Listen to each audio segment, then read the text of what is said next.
As president, I will always defend our nation's glorious heritage, and we will protect the Judeo-Christian principles of our founding, and we will protect them with vigor. We have to bring back religion in America, bring it back stronger than ever before as our country grows stronger and stronger. Our country is now the hottest nation anywhere in the world. 1 year ago, our country was dead. I'm pleased to announce this morning that the Department of Education will soon issue new guidance protecting the right to prayer in our public schools, and it's total protection.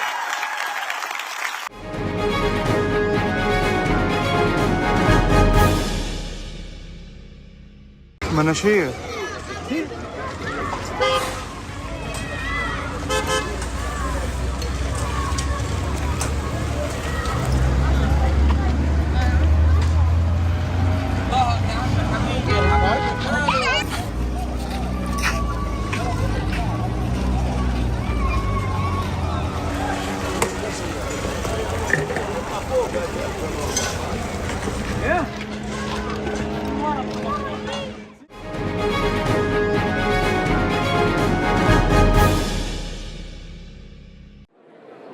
France's parliament brought down the government on Monday over its plans to tame the ballooning national debt, deepening a political crisis that is weakening the Eurozone's second-largest economy.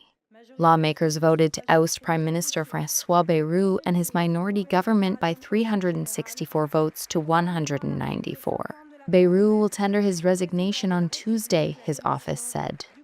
President Emmanuel Macron, who is facing calls to resign, will instead hunt for his fifth prime minister in less than 2 years. His office said he would appoint one in the next few days. The next government's most pressing task will be to pass a budget, the same challenge Bayrou faced when he took office 9 months ago.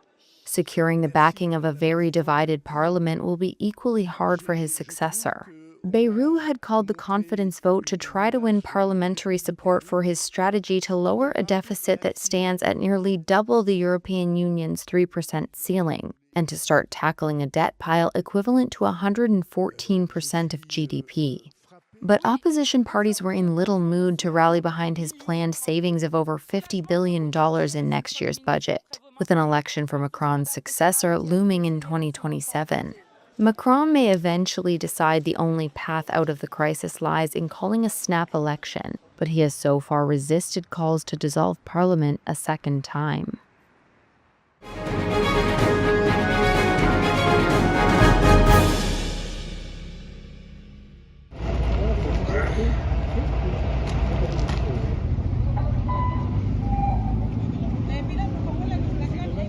No pasa nada. Y para la lista de los accidentados no hay una lista.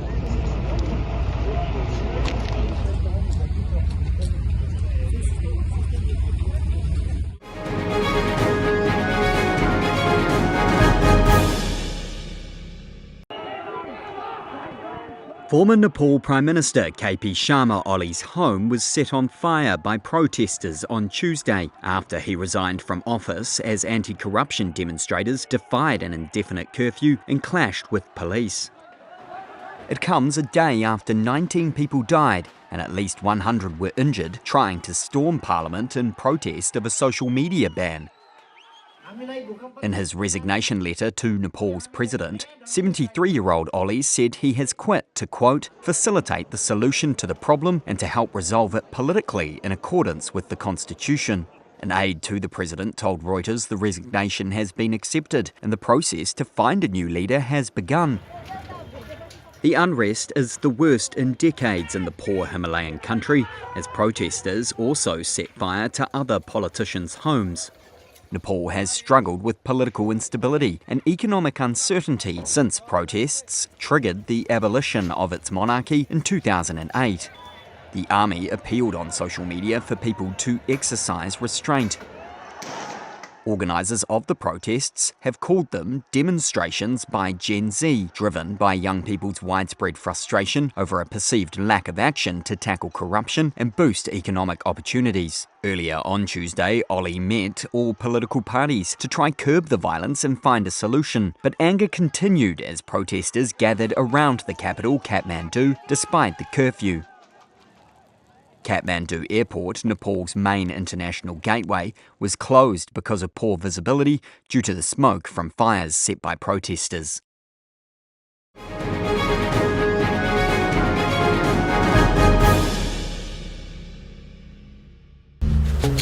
Scientists say they've developed a new superfood that could help honeybees. The supplement is designed to mimic pollen and can significantly enhance colony reproduction. When the bees have good nutrition, they should be able to at least do their best against these diseases and pathogens and pests that we don't currently have tools to fight. So we really think that this is a keystone in the problem of bee decline that we've fortunately been able to solve. Honeybees are critical pollinators for over 70% of global crops, but they face mounting threats from climate change, intensive farming, pests, and pathogens. We started to understand that there were gaps in the year when bees just didn't have enough food available, and this was becoming more and more important as pollination of crops depended on domesticated bees. Geraldine Wright is part of the Oxford-led team that engineered the yeast Yerowia lipolytica. The technology that has been developed here in my lab enables us now to create a food that does not depend on floral pollen. We can actually make a pollen substitute, which we can feed to bee colonies, which represents their complete nutrition. Pollen is a key dietary component for bees and provides specific lipids called sterols, which are vital for bee development. But commercial pollen substitutes often lack those nutrients, unlike the new superfood. Using this yeast to produce these sterols means that we can make a pollen substitute which can sustain bee colonies indefinitely. And this is a really huge breakthrough for beekeepers. In 3-month trials, colonies fed the supplement reared up to 15 times more larvae to the pupal stage compared to those on standard diets. They also sustained brood production longer. Large-scale field trials for the superfood are now planned to confirm long-term benefits, with Belgian company Apex Biosciences partnering with the Oxford team to start commercial production in 2026. One of the important parts of trying to design the pollen substitute was to make it affordable for beekeepers. Our pollen substitute is going to be more expensive than those that are currently on the market, but it's the perfect food.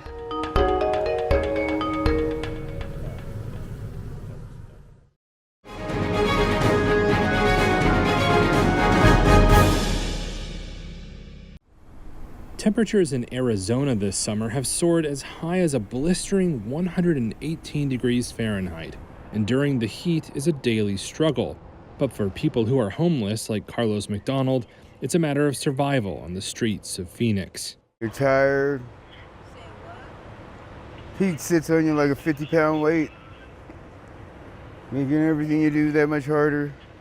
Another homeless resident, who goes by Kat, told Reuters the heat makes it harder to overcome homelessness. If you're out in the heat steady, you can't go to work or really function in any way at all. I don't know what else to say than you can't function. For those living without shelter, local organizations like the Phoenix Rescue Mission are working hard to try and help. This summer, they reached their goal of collecting and distributing 1 million water bottles to people in need. Corinne Stewart is a case manager at the organization. She spends her days reaching out to unsheltered people, offering water, sanitary supplies, and even rides to heat relief centers. I've had people I've worked with who've sustained third-degree burns, living out here on the streets, falling asleep on the pavement. It's awful. The hot season has seen dozens of homeless deaths just within Maricopa County, where Phoenix is situated. From April to the end of August, authorities counted 76 confirmed heat-related deaths, with more than 400 cases under investigation. The city says it's taking steps to help residents cope with extreme heat. Since opening its Office of Heat Response and Mitigation in 2021, Phoenix has implemented a range of measures, from adding trees for shade to opening heat respite centers. David Hondula, who leads the office, says these measures are already making a difference.